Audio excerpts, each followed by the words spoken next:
The Calicut Heroes stunned the Delhi Toofans in the final of the third season of the Prime Volleyball League, picking up a 15-13, 15-10, 13-15, 15-12 win at the Jawaharlal Nehru Indoor Stadium, Chennai.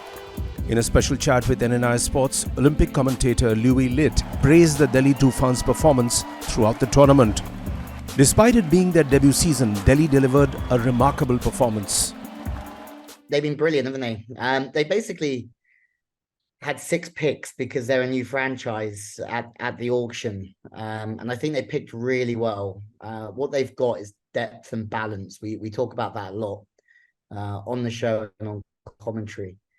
So I've been really impressed. Obviously, Andy James is injured, but out of 4 on the outside hitter position, they have 4 players that can all do a very good job. They all have different strengths, but we've seen Rohit Kumar come in, and I thought he was superb at the back end of the eliminator.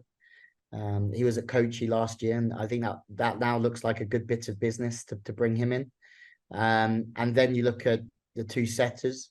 Sakleen Tariq is an excellent addition. It's his first year in the Rupe Prime Volleyball League, but they also have Jan Shad as an understudy. And I think that is a bit of a masterstroke, because you can see Manoj Nair brings Jan Shad on a lot because he trusts him. And with a lot of other teams in the league, there's not that same level of trust with that second setter.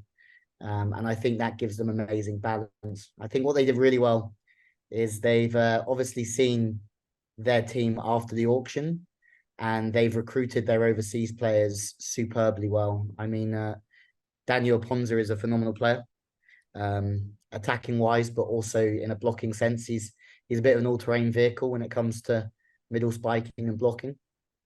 And then I think that Lazar Dodic has really come to the forefront of the competition the longer it's gone on. He had a quiet start, but he's been sensational the last few games, and I think they look to him as another leader on the court. But I think it's taken a while for him to feel like that, due to the fact it's a short season.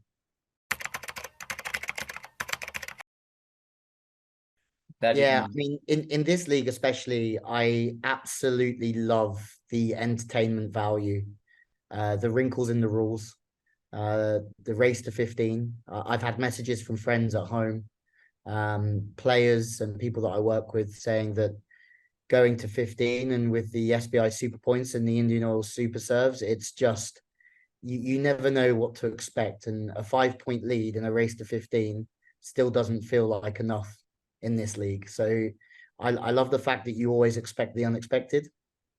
In general, when it comes to commentating, I think I love the big occasions, but I think I love storytelling the most. I love really telling the story of the individual, how they got there, what their track record's been within that competition or throughout their career, but also how the game is unfolding in front of the viewer as well, and in front of myself. And I think with the experience I have, I think I've learned to have an eye that gets better and better with seeing the small details, that you can build a storyline around the tactics and the psychological behaviors, and all of those things I really value about commentating the sport. It's all the different angles and the stories that you can tell. I mean, there's been quite a few. I love the Tokyo Olympics. I feel like I followed beach volleyball and I still follow it very, very closely. But I feel like I led it all the way to the Olympic gold medal match, which was quite special. Volleyball's a family sport for me, so it was a proud moment to call that game, and sort of look back at my father as a player, as a coach, and my brother and my granddad as a referee. So that's how I got started in volleyball a long time ago now. And I've really enjoyed covering World Championships. I covered the World Championships in Japan, and was in Japan 18 following the Women's World Championships. But for beach volleyball, there's been a few. There's the World Championships in Hamburg in 2019, which was just incredible. Full stands, great atmosphere, real big party. Then you go to Vienna, which is almost like one of the capitals for the sport in beach volleyball now, and it's such a party atmosphere and it's so much fun, and it means so much to the players to win there. It's becoming like a major. And then there's also a spin-off series, a modified game called King of the Court, which is an incredible format. It reminds me very much of this league here. Entertaining, different rules. It's against the clock. It's not there's a scoreboard, but you have to score as many times as you can in 15 minutes against 4 other teams. And there's just like special moments where you feel like you're very much involved in the progression of the sport. And there's some sort of history there to go along with it, if that makes sense. So just being a small part of that progress of the sport and everything building around it. He also discusses his role as a beach volleyball coach for England, emphasizing the progress of the team and the importance of patience in development. I think it's in a very good place at the moment. I started coaching national teams in 2013. We had no funding. So that was a barrier after we hosted the Olympics. I was a bit green at the time, but I very much saw it as a way for me to learn the sport. My background primarily was in coaching and psychology. And I was still quite fresh out of uni at the time. And it was a real chance for me to learn the game and to put my studies into practice, and learn with the boys that I was coaching, who both had good careers. And then the longer it's gone on, it's sort of changed. I still have a real passion for the sport. I think you can tell that.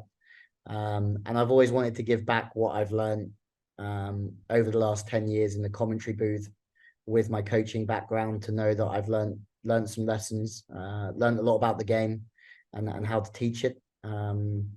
So yeah, more so down that line, to be honest. Sorry, what was the second half of the question? That was, how do you feel about the team's progress on the world stage? Yeah, going really well. There's one team at the moment that is not that I've not been involved with, called the Bello Brothers, that are going very well. And then I haven't been involved with the England setup for about 6 to 8 months, just due to lots of different things personally. But it's going in the right direction. The federation have done a great job in getting finances for the top 2 pairs for men's beach volleyball. So the pair I was coaching had a really good season the season before last. And the team, the Bello Brothers, now that are going well, they're the 2 teams that are being supported, and they're making good waves, or good headway into the beach volleyball world. I think we've always lacked funding, but down to these 2 teams, it means that they're funded. So yep, not funded for a full-time coach, not funded for everything. They don't receive money themselves, but they are funded to travel and play competitions. So it's a step in the right direction. But I still feel like we've got a little bit of a way to go. But also I'm out the loop. So it can't change. Right. So anyway, I was going to come to the challenges that you face. So how do you approach coaching a team from scratch, and what challenges have you faced in developing the England beach volleyball team? Yeah, I think when you're developing a team from scratch, you've got your long-term goals of how you want that performance to look. So if you're playing a top 10 team in the world, which we managed to beat at the back end of last year, we had been building for that performance for the best part of 4 or 5 years.